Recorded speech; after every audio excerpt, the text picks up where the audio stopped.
Фашизмыг эсэргүүцсэн тэмцэлд Монгол Улс Зөвлөлт холбоот улсын цорын ганц холбоотон байж хүч болцооныхоо хэрээр тусдаж хувь нэмрээ оруулсан байдаг. Даа ихэлсэн өдөр буюу 1941 оны 6 дугаар сарын 22-ны өдөр бүгд найрамд Монгол ард улсын баг хурал сайд нарын зөвлөлийн тэргүүлэгчид хамтарсан тогтоол гаргаж Зөвлөлт холбоот улсыг бүрэн дэмжиж байгаагаа илэрхийлсэн байдаг.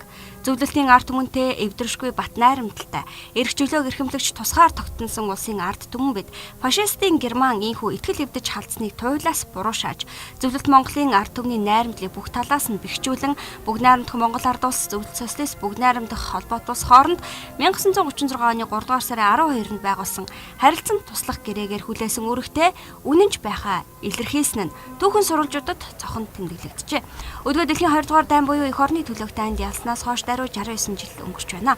Өнгөрсөн жилүүдэд агуу түүхт ялалт ямар үнээр ирснийг хэсхэн зуурч мартаагүй бөгөөд цаашидч үеийн үед санал дурсгаа илэрхийлэн Оросын албаны улсаас Монгол улсаас суугаа бүрийн эрх эдэлчин сайд, Казахстан улсаас Монгол улсаас суугаа онц бөгөөд бүрийн эрх эдэлчин сайд, Монгол улсын батлан хамгаалах яам зэвсэг түвшин жанжин штабын бие бүрэлдэхүүнүүд заасан дахь зөвлөлтийн даажны хөшөө болон Жуков жанжны хөшөөнд цэцэг өргөлөө. 90-ад оноос өмнө бол энэ чөлөөлөх таны ялалтын энэ баярыг бол бүх нийтээр ерөнхийдөө Монголын ард түмэн тэмдэглэдэг байсан. Ингээд 90-ад оноос хойш бол энэ үндсэндээ хоёр орны цэргийн хамтын ажиллагаа, батлан хамгаалах салбарын хүрээнд илүү анхаар тэмдэглэгддэг болсон.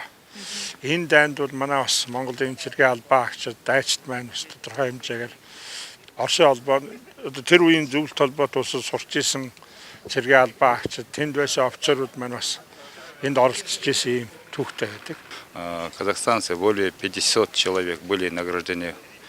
Казахстан улсаас эх орны дайнд үнэлшгүй гавьяа байгуулсан 500 орчим хүн байдаг.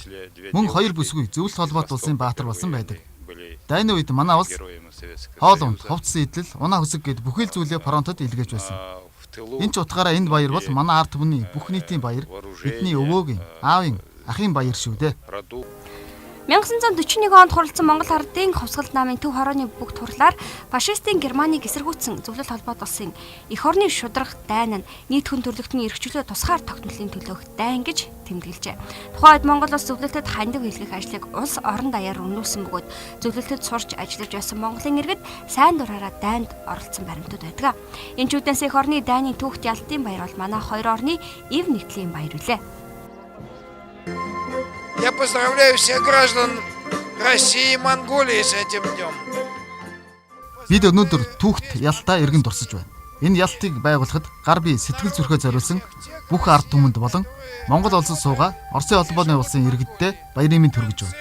Удахгүй манай хоёр орон халахын голын хөвөнд мөн хамтран ялт байгуулсны 75 жилийнхээ ойг энэ 8 сард тэмдэглэнэ гэдгийг цохон хэлэхэд таатай байна. Агуурх эх орны дайнд гар бие оролцож авсан Ахмад дайчид өдгөө цөөхөн үлдсэний нэг нь Луугангой юм а. 1941 онд Зөвлөлт холбоот улсын Тамбов хотод цэргийн сургууль Монголын 20 сайхан залуу сурахаар очих яг тэр үед дайн эхэлжээ. Ийхүү дайны ажиллагаанд дайшлагдан автомат буу өгсөрч фронтод илгээх үүрэг авсан тэрээр 1000 гаруй винтов буу өгсөрч фронтод илгээсэн Ахмад дайч юм а. Тэрээр өнөөдөр ялтын баяраа тэмдэглэж байна.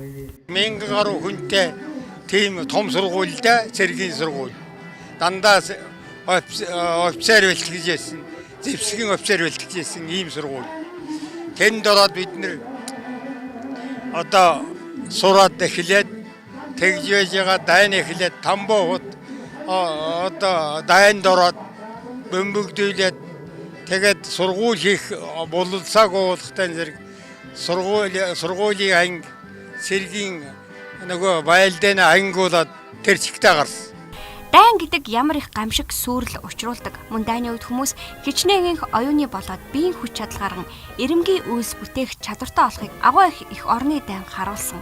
Нөгөө талаасаа манай хоёр орны найрамдах харилцан дэмжлэг үзүүлэх хамтын ажиллагааны илэрхийлэлж болдог юм а.